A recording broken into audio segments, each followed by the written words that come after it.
खा के गिर पड़ी, बिजना झल रही थी। अब तो महाराज जैसे चक्कर खा के गिरी, भगवान ने अरे राम राम राम, हम सोच रहे थे गुस्सा हुई है ये तो खुद चक्कर खा के गिर पड़ी। सोई भगवान ने 4 भुजा धारण कर लिए और 2 हाथ से रुक्मणी को साध लिया, एक से पानी छिटकने लगे और एक से पंखा झलने लगे। थोड़ी देर में रुक्मणी जी में होश आओ, रुक्मणी जी से हाथ जोड़ के बोले भगवान अरे देवी मैया हमने ये थोड़ी कही थी कि तुम बेहोश हो जाओ, हम तो चढ़ा रहे थे आपको, तुम तो बेहोश ही हो गए। हम सोचे तुम खुश तो रहती है तब बहुत अच्छी लगती, गुस्सा में कैसी लगती पता करें, कब गुस्सा ही नहीं गई। तो रुक्मणी जी बोली आप कुछ गलत नहीं कह रहे थे, सही कह रहे थे। बोले अरे देवी तुम भी दिमाग से ले लेती हो, दिल से ले लेती हो बात। अरे हम मजाक कर रहे थे, हास्यम परिहास्यम बा, हम तो हास्य कर रहे थे आपसे। तो श्री सुखदेव जी महाराज कहते राजन भगवान की बात पर रुक्मणी जी क्या गजब का उत्तर देती है। देखिए गृहस्थ जीवन कैसा होना चाहिए, पति पत्नी का तालमेल कैसा होना चाहिए। ऐसा नहीं कि पति अगर कछु कह रहा तो पत्नी और चढ़ बैठे, अच्छा हम देख रहे तुम्हें रुक जाओ, लगा रहे पापा हो फोन, तुम्हारी तबीयत ठीक करवा रहे। ऐसा नहीं किया रुक्मणी ने। रुक्मणी ने उन्हीं की बात को उन्हीं से काट दो। बात से बात कैसी काटी जाती, रखी जाती और प्रेम पूर्वक। रुक्मणी जी कहती है तुमने कहा कि हमारे कोई खानदान का पता नहीं। बोले सही कहा, आपका क्या खानदान हो सकता है, आप खुद जगत पिता हो, सबके बाप हो, आपका क्या खानदान, आपके ही सब खानदानी बैठे। आपने कहा आपका कोई रूप नहीं। बोले महाराज आपको तो लोग कहते हैं निर्गुण है, निराकार, निर्विकार, परब्रह्म, आपका क्या रूप हो सकता है। आप कहते हो हम तो छोड़ के भग गए थे, रण छोड़ है। अरे जिसके हृदय में प्रेम नहीं उनके हृदय में तुम रहते ही नहीं, छोड़ के भग जाते हो तुरंत। ऐसी बातें बनाई रुक्मणी जी ने बढ़िया तरीके से, एक भी बात का गलत जवाब नहीं दिया। नहीं तो कहती अच्छा आजकल की घरवारी होती तो क्या करती तुम जानते ही। भगवान को सारी बात बना करके खुश कर दिया रुक्मणी जी ने, तो खुद भी खुश हो गए। और बात बनानी भी चाहिए ऐसी, तभी गृहस्थी चलती है। सुखदेव जी महाराज कहते हैं भगवान ने यहाँ सिखाया गृहस्थी कैसी चलानी चाहिए। ऐसा नहीं कि अगर पति पत्नी की बिगड़ गई तो और बिगाड़ते जाओ। अगर पति गुस्सा है किसी बात को लेकर के तो पत्नी को ठंडा हो जाना चाहिए, और पत्नी गर्म है तो पति को ठंडा हो जाना चाहिए। ऐसा नहीं कि डबल फेस बन जाओ, फाल्ट हो जाए, ऐसा नहीं करना चाहिए। हमारे गुरु जी एक दृष्टांत सुनाया करते थे। बोले एक पत्नी और पति की भाई लड़ाई भाई महाराज तो पति पत्नी में कहा सुनी चालू, और बोलते बोलते पत्नी को कहे आया पति से तुम तो जानवर तुमसे खामा खा बिद गए हो। अब पत्नी को ये बात बहुत बुरी लगी, बताओ हमने से जानवर कह दी। पति ने खाना पीना सब बंद कर दिया, न रोटी न बिहारी। पत्नी को बड़ा दुख हुआ, अरे राम राम राम, बातों बातों में हमने जो जानवर बोल दिया, नहीं बोलना चाहिए।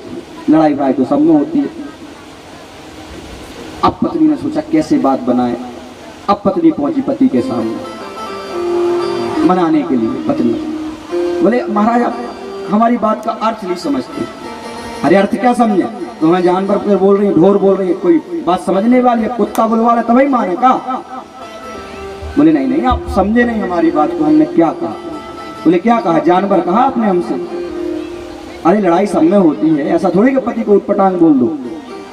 हम भी तुमसे गलत थोड़ी बोल रहे थे, तू ऐसी है तू वैसी, इतने ही तो बोल रहे थे, और तूने हमको जानवर बोल दिया, तुम भी जानवर। बोले महाराज तुम समझे नहीं हमारी बात को, हमने जानवर क्यों बोला। बोले क्यों बोला। बोले तुम बोलते हो ना हमेशा तुम हमारी जान हो, तुम हमारी जान हो, ऐसा बोलते रहते हो ना। पत्नी को पति बोलता रहता तुम हमारी जान हो। महाराज जब तुम सदा बोलते हो तुम हमारी जान हो, तुम हमारी जान, बहुत अच्छी लगती हो, तो हम तुम्हारी जान और तुम हमारे वर्ष हो गए जानवर। ऐसे जानवर बोले थे, हमने वो नहीं बोले थे गधा कुत्ता होता। अरे हम तुम्हारी जान तो हमारे वर्ष बन गए जानवर। पति ने कहा अच्छा ऐसी बात थी, हमें कहा पता। तो महाराज पत्नी ने ऐसी बात बना ली, ले भैया झगड़ा मिट गया।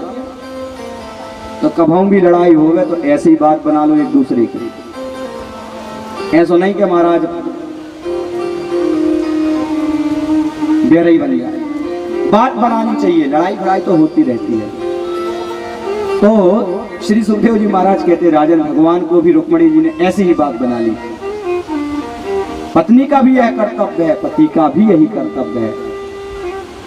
पति को भी अपनी पत्नी का सम्मान करना चाहिए, प्रेम रखना चाहिए परस्पर एक दूसरे का। देखो, पत्नी को अधिक से अधिक समर्पण रखना चाहिए,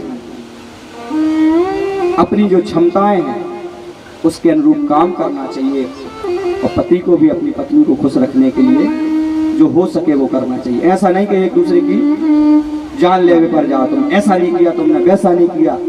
घर की पहले परिस्थितियां देखिए क्या है, फिर जिसमें लाभ हो वो काम करिए दोनों में। वो होता है पति पत्नी का संबंध। ऐसा नहीं कि पति बीवी निकाल लो पत्नी की, पत्नी बेचारी सीधी सादी। एक आदमी था, उसको लड़ने की आदत थी सदा, पत्नी की कोई भी चीज है उसमें बीग निकालना। खाना बनता, आज मिर्ची ज्यादा हो गई, आज नमक ज्यादा हो गया, महाराज कुछ ना कुछ निकालता रहता। एक दिन बेचारी नमक डालना भूल गई पत्नी, पूरे दिन लड़ा, पूरे दिन लड़ा। पत्नी बेचारी शांत सीधी बोली, महाराज गलती हो गई। दूसरे दिन सही भोजन बना एकदम बढ़िया, तो महाराज फिर लड़ने लग गया। बोले अब आज कौन सी गलती हो गई, आज तो बढ़िया भोजन बना, ना नमक ज्यादा, ना तेल ज्यादा, ना मिर्ची ज्यादा, कुछ भी ज्यादा नहीं, सब बढ़िया। जो उसको लड़ने के लिए बहाना चाहिए, बोले कल क्यों नहीं बनाया था, आज क्यों बनाया ऐसा, कल भी बनाती है ऐसे जैसा आज बनाया। अब लो, बिना मतलब की लड़ाई है कि नहीं, बोले कल क्यों नहीं बनाया जैसा आज बनाया। तो जबरदस्ती की लड़ाई नहीं बनानी चाहिए। पति पत्नी का गृहस्थ आश्रम चका जैसे साइकिल के दो होते हैं, मोटरसाइकिल के, एक आगे का एक पीछे का, दोनों को ही अपनी जिम्मेदारी लेके चलनी चाहिए। ऐसा संबंध होना चाहिए। सुखदेव जी महाराज परीक्षित को समझाए, भागवत में दुनिया की हर चीज है, आप इससे लेना भर चाहो, हर चीज है भागवत में। श्री सुखदेव जी महाराज कहते राजन, बड़ी दिव्य लीला है भगवान की। समय का अभाव है, 5:30 बज गए और आज कथा का विश्राम भी है। प्रयास यह होगा कि 6:30 तक कथा को विश्राम करें, इसलिए शीघ्र आगे बढ़ते हैं। श्री सुखदेव जी महाराज कहते राजन, जो है अनिरुद्ध का भी विवाह भगवान का जो नाती था उसका हुआ बाणासुर की कन्या उषा के साथ। बड़ी प्यारी कथा है, समय का अभाव है, नहीं तो हमको विस्तार से सुनाते, कम से कम आधा घंटा तो हर कथा मचाना। तो उषा के प्रति अनिरुद्ध का लगाव हो गया, उषा का अनिरुद्ध के प्रति, दोनों का जो है गांधर्व विवाह हुआ। वाराणसी को पता चला, उषा के साथ अनिरुद्ध पकड़े गए, क्योंकि जो सुरेखा थी वो ले गई थी चित्रलेखा जो है अनिरुद्ध को। वहां पर रह रहे थे तो कारागार में बंद कर दिया अनिरुद्ध को। भगवान बचाने गए तो दोनों में युद्ध छिड़ गया, बड़ा भयंकर युद्ध हुआ बाणासुर और भगवान। जब बाणासुर के 1000 हाथ थे, भगवान ने एक एक करके सब काट दिए। और भगवान के सामने जब अनिरुद्ध ने देखा कि अब तो ससुर की भी जैसी आराम होने वाली है, तो उषा जो बोली अपने पति अनिरुद्ध से, प्रभु आप ही कुछ करिए। तो भोलेनाथ को याद करने लगा बाणासुर। बाणासुर ने भोलेनाथ को याद किया, भोलेनाथ आगे लड़ गए। बोले हम महाराज इसको वरदान दिए हैं कि इसके ऊपर कोई संकट आएगा तो हमको लड़ना पड़ेगा। भगवान बोले तुम न पड़ो चक्कर में, ससुर और समधी के युद्ध बंद हो। बोले नहीं वरदान है। तो महाराज भगवान और भोलेनाथ भिड़ गए, दोनों के ज्वर। तब भगवान के ज्वर और भोलेनाथ के ज्वर में युद्ध हुआ। ज्वर बोलते हैं तापमान को, अग्नि को, जो बुखार चढ़ता है, ये ज्वर है। ये भगवान के पास एक अस्त्र था, एक भोलेनाथ के पास। तो भगवान के ज्वर ने भोलेनाथ के ज्वर को हरा दिया। तब ज्वर ने प्रार्थना की, नमामि त्वानंत शक्तिं परेशम सर्वात्मानं केवलं यप्तिमात्रं विश्वोत्पत्त्या सर्वोदयेतुं यद् ब्रह्म ब्रह्मलिंगं प्रसाद। भगवान के ज्वर की स्तुति करता है भोलेनाथ का ज्वर। ये श्लोक इतना दिव्य है, अगर कोई को ये श्लोक फूंक करके जल पिला दो तो ज्वर शांत हो जाए। इतना दिव्य श्लोक है।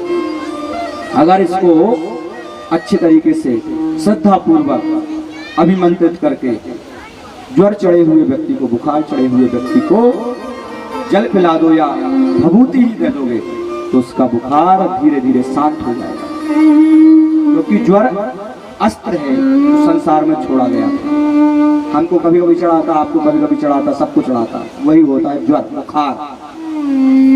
समझे बुखार को स्लो किया। नमामि त्वानंत शक्तिम परेशम सर्वात्मानम केवलम व्यक्ति मात्रम। इससे जो है प्रभु कृपा से ज्वर शांत। श्री सुखदेव जी महाराज कहते हैं उषा और अनिरुद्ध का विवाह हुआ, जब बाणासुर हार गया भोलेनाथ ने बचा लिया। बोले अब ठीक है, अब मारो मत महाराज, आपने 996 हाथ काट दिए हैं, अब इसके 4 हाथ रह गए, तुम्हारे जैसा हो गया, समधी समधी की जोड़ी बनी रहने दो, मारो मत। भगवान ने छोड़ दिया। बाणासुर भी शरण में आया, भगवान का आशीर्वाद लिया, उषा और अनिरुद्ध का विवाह संपन्न हुआ। बोलो भक्त वत्सल भगवान की जय। एक पौंड्रक नाम को राजा थे महाराज, बड़ा दुष्ट, भगवान के होते हुए भगवान बनना चाहता। महाराज वैसे ही भगवान जैसा रूप रख लवा ने, और वैसे ही जो है उसने लीला बना ली, 4 हाथ लगा ले, प्लास्टिक के चक्र बनवा लिया, लोकल नकली, और नकली गरुड़ बनवा लिया और उड़ने लगा। उसका एक मित्र था काशीराज, उससे बोल दिया तुम आरती करो, हम भगवान, और जो कछु चढ़ावा आवे तो आदो आदो 50-50। पौंड्रक की आरती होने लगी। जय पौंड्रक देवा स्वामी, जय पौंड्रक देवा, तुम्हें ही सबके स्वामी, ही सबके स्वामी, सब कामन सेवा। ओ